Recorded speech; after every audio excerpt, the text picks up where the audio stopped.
time for episode 7 of Patriot. I will comment while I watch, but it's not going to be the whole episode because it may just be like a half hour of silence. And who wants to not even watch that? Who wants to hear silence if you can even do such a thing? So anyway, this is season 1, episode 7. Hello, is Charlie there? And that is a reference to when John calls asking for the dog. So let us begin. The show is really good at just showing you something where it's like, wait, what is this? And then slowly letting you know what this is. So hence begins the story. I think begins the story of the puppeteer. Very creative puppet show. Now, Hannah May Lee, who plays Numi, I just finished Stephen Conrad's show Perpetual Grace Limited, which was fantastic and just like Patriot, criminally canceled. Because it needed at least another season, especially because the way it ended on a cliffhanger. But if you like Patriot, it has that Patriot vibe. Anyway, Hannah May Lee is in Perpetual Grace Limited as well. As you're drinking the sake, like it looks like there's nothing in there, and I understand they have to do it because they probably do take after take after take. It just annoys me when like I know that there's nothing in there. If there was something in there, they would probably have to use the bathroom a lot, especially if there's a lot of takes. Just not a bad product placement for Twizzler. And Terry O'Quinn was also in Perpetual Grace Limited. It's funny, watching Perpetual Grace Limited, the main character in that has definitely a John Lakeman vibe. And Lakeman always looks so tired. And the guy who plays Ichabod, he was in Perpetual Grace Limited as well, as was Kurtwood Smith, who plays Leslie. Michael Chernos, he was in Perpetual Grace Limited as well. And Antoine McKay plays Gregory Gordon. I believe he was in Perpetual Grace Limited as well. And those tips that the HR guy gave, they're okay. Oh, this is an incredibly sad song.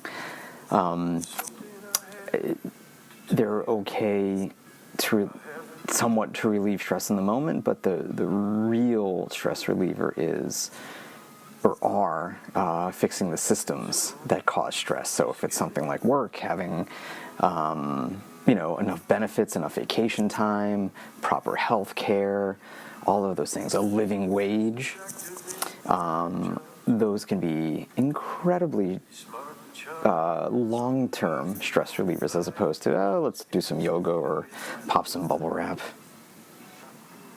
Yeah, and this song, Charles Grodin, like very, very sad, about self-punishment, about huge amounts of guilt and remorse and self-harm, and trying to punish himself because he has to find some way to punish himself for the things that he's done. And this is a way for him to reach out to Alice. So he rides his bike, without a helmet and through oncoming traffic and through red lights and stop signs and railroad tracks, because he just doesn't want to feel good. And there's a part of him who wants to feel pain, and there's a part of him that wants to die. And from his point of view, to just end the incredible stressful life that he has, because he is really trapped right now. I don't think he can get out of what he's trying, what the assignment was from his dad, from his country. So there's that, and at the same time he doesn't want to do it, and at the same time he has severe PTSD. So he's really, really trapped and, obviously caught between a rock and a hard place. Now here's Ed, and kind of a funny way in the script, him calling a dog, but it's really, the very serious part of him not being okay. And, one way for John to help himself, provided he's willing to do it, is to really do intense therapy, like intense trauma therapy. But that's just not something he can do right now. And this is like where the slapstick comedy comes in. Somebody dies right when he's asking for a favor. Well, I shouldn't say slapstick comedy, but it's just, Fuck, man. how bad luck is written to the story. Would have been interesting to see, if there was a season 3, how this played out, with Tom, of $170,000, and what he did behind the scenes.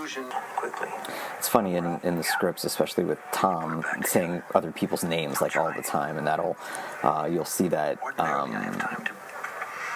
clearly when he has conversations with Leslie. And then I go back with the progress and I ask again. And the same thing happened when the 2 actors were in Perpetual Grace Limited. They kept saying their characters' names over and over and over again, almost as like a callback to this show. And I wonder if just realistically if this could be done, even though John is non-commissioned, that a father, son, and brother would ever be involved in a mission like this. No way of getting that there's back. Too much conflict of interest, it seems. It's good product placement for Prell. Can't work. Kind of sounds like Both Sides Now by Judy Collins, a little bit. Kind of nails the office culture. Look at a job like this, just desks and suits and just the drab coloring. It's like, I think it would be cool if an office was just more like a house, just a home feel. I guess that's why people can work from home, or hopefully can work from home. And just the soundscape of the phones ringing. We're gonna work on that. I don't know how he functions with barely any sleep, and with the jobs that he has. No.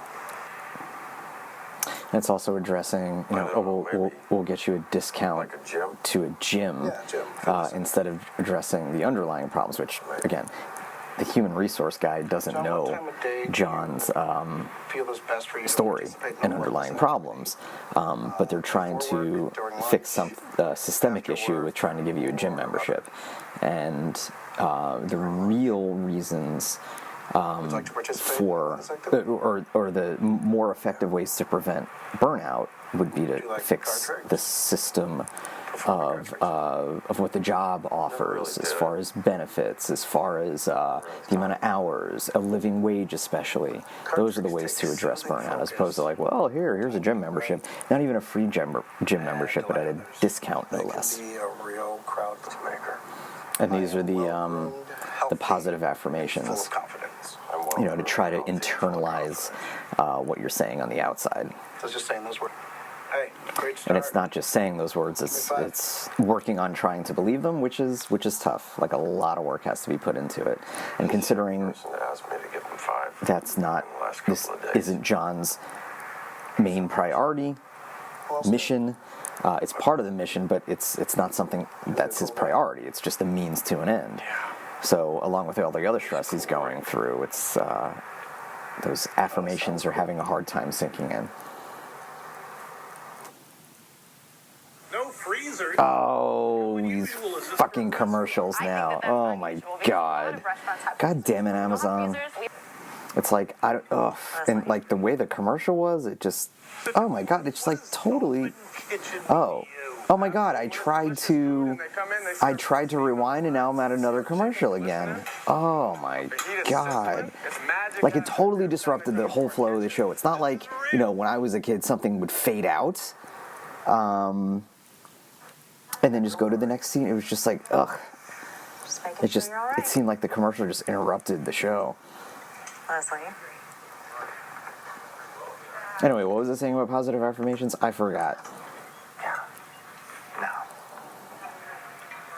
You missed some meetings. So, what the HR guy did was try to say, well, just repeat these after me, and, how do you feel? Don't you feel better after saying that? And the guy's like, no, it's because he doesn't believe it. And one thing to work on to try and believe those positive affirmations is work on something called core beliefs.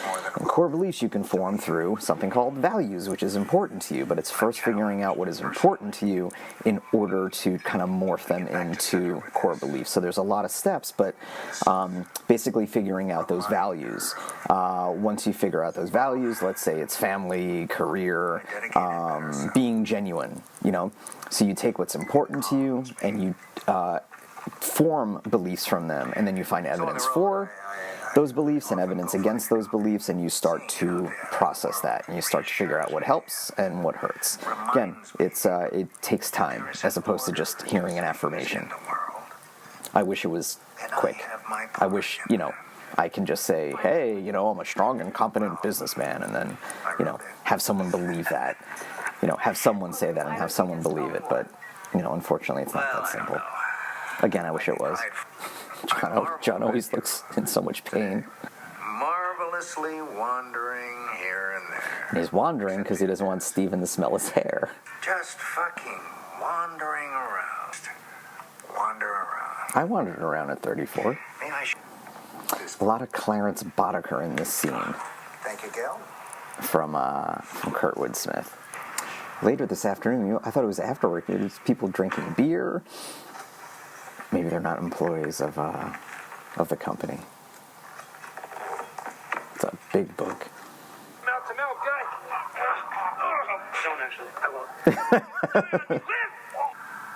Oh, look at that slight grin on Kurtwood Smith. Step on in. I don't want my mother-in-law to know. Not yet. I want to get the house in order first, but... And that slight grin is getting slightly bigger. Really good acting by Kurtwood Smith. Okay. How about that? Let's get you out of divisional and into the whole ball Oh, of wax. and now it's getting Back in bigger. the big show. It's Brazilian jiu-jitsu practitioner. Just looks like a fighter with the cauliflower ear. Let me see, I imagine Andre Louise Leite. I imagine he's an actual fighter. And then it's one of these coincidences that will, bring these two characters together.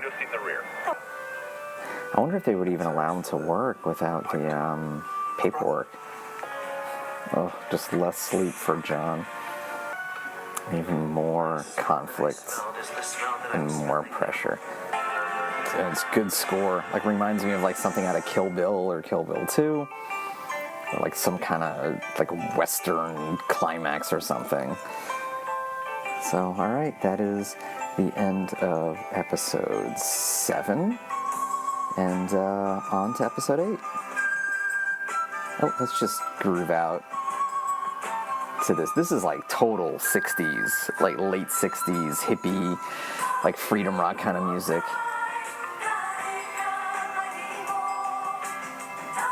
Very upbeat. And at least according to the closed caption on Amazon, it said native voices, so I wonder if it's Native American. I imagine so. Still grooving, still moving, and grooving. Oh. It reminds me of something. I just, it sounds so familiar, I can't kind of place what this sounds like. Still very good. I wish the soundtrack was expanded to include everything instead of just some select songs. Can't do without the wah now. All right. Well, thank you for tuning in, and just leave some links if you want to email me. It's mmampodcast@gmail.com. You can find me on Facebook at mmampodcast, and be sure to, rate, like, subscribe, all of that good stuff. And most importantly, vote for the Democrats in every fucking election we have. All right, until next time, everybody. Bye.